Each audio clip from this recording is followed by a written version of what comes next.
Believe me, self love is the best weapon to tackle your so called multidimensional lifelong problems. Self love is simple but not easy to be practiced. Life is short and self love makes your life more memorable. 5 years ago, I was once in a very tough situation financially. I worked 3 jobs at the time to keep up with my life. One day, at the end of the month, my rent was due, my fridge was empty, my paycheck was late, and I got a phone call from my daughter's teacher reminding me to pay her school fee. My daughter was the only one who had not submitted the payment yet. I was exhausted and I didn't know what to do, so I called my best friend and just cried. She came to my office, forced me to call in sick that afternoon, then took me to an ice cream shop and bought me an ice cream. Then she sat me down and told me life is tough, so you need to be tougher. In order to do that, you need to be nice to yourself.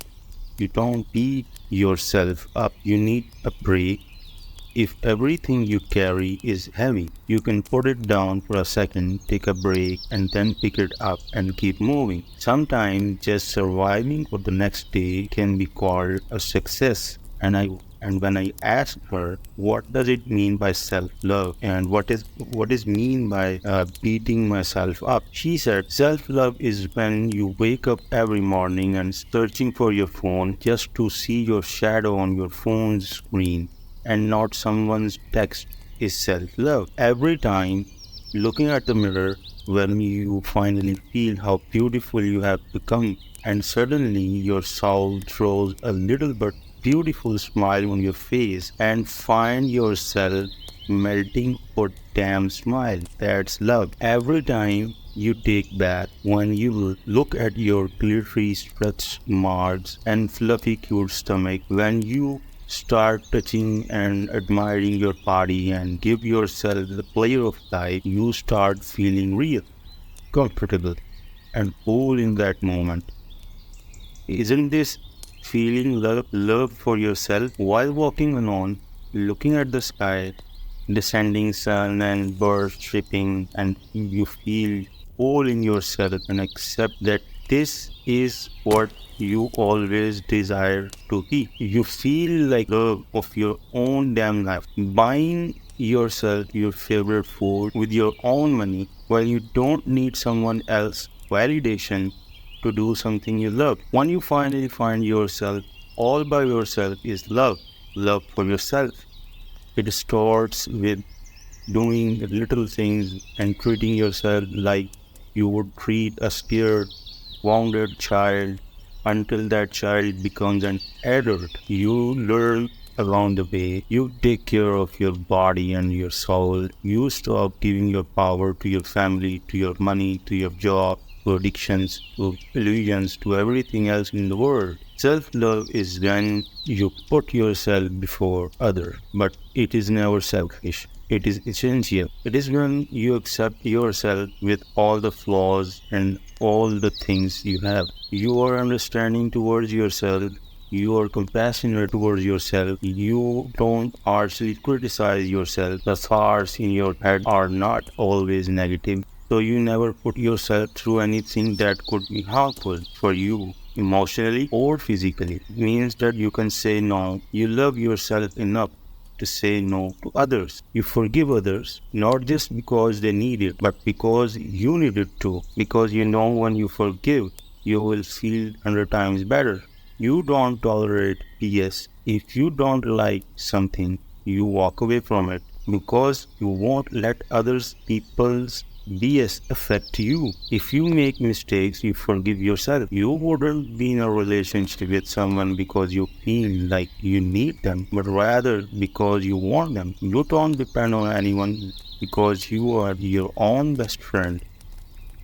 You are always in process of becoming better person in every way, especially your character. You are always learning new things about yourself and improving on those things while embracing yourself. You are happy when you are alone. You don't feel like you always need someone's company 24/7. You like the alone time you have. And I asked her, who teach you all this stuff, and she said, nobody, but life itself teach me all these concepts, and she shares me her story which triggers that self-love thing in her life. She said, when I was in my early teens, I had a mad crush on a boy. The subject of my love, the boy, changed pretty regularly. What remained constant was mad crush. I felt I would do anything to make him happy. I loved every little thing about him, even his quirks. I want to give him everything until I lost interest, met another boy, and all that madness began again. The thrill, the devastation of mad roller coaster. One day, in a vast, cold, grey, dry, empty expanse between one crush and another, I wondered if I had ever felt that mad love for myself.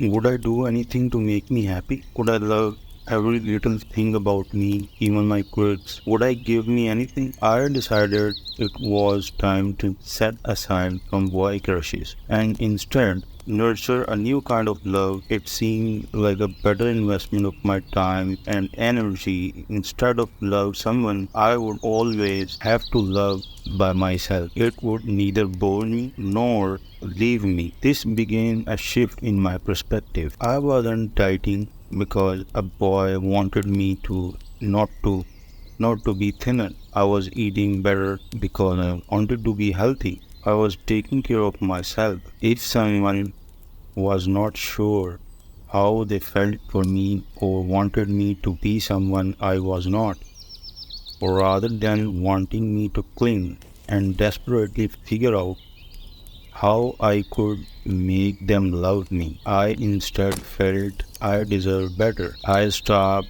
being interested in those who were not interested in me. Instead of wondering how on earth I could be good enough to deserve someone's unconditional love, I became pickier about who I loved. This selectiveness did not come from a place of arrogance, but from the place of self esteem. I became more comfortable with uncertainty because I trusted I could probably figure out how to deal with whatever happened next. I began to believe in myself because that's what you do when you love someone. I have learned the importance of spending time alone because I need to reduce background noise so I can listen to myself. How am I feeling? What do I need? What it is that I'm trying to tell me? I recognize whether I need help and give myself a space and tools to bolster those areas without judgment and without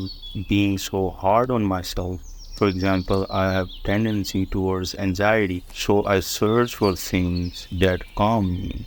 I try to go to yoga several times a week and pay attention to how I'm breathing. I try to be what I'm looking for.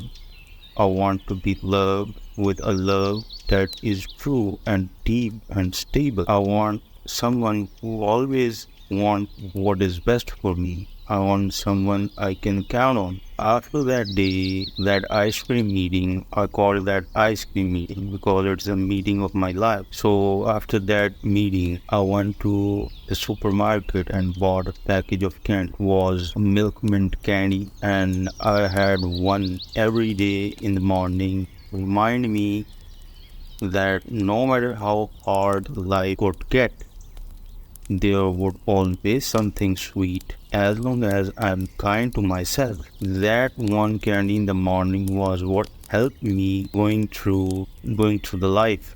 I don't remember how many candies I have eaten. I don't think self-love need to be something big or serious. It can be as small as a candy, and I still have that kind of candy around the house.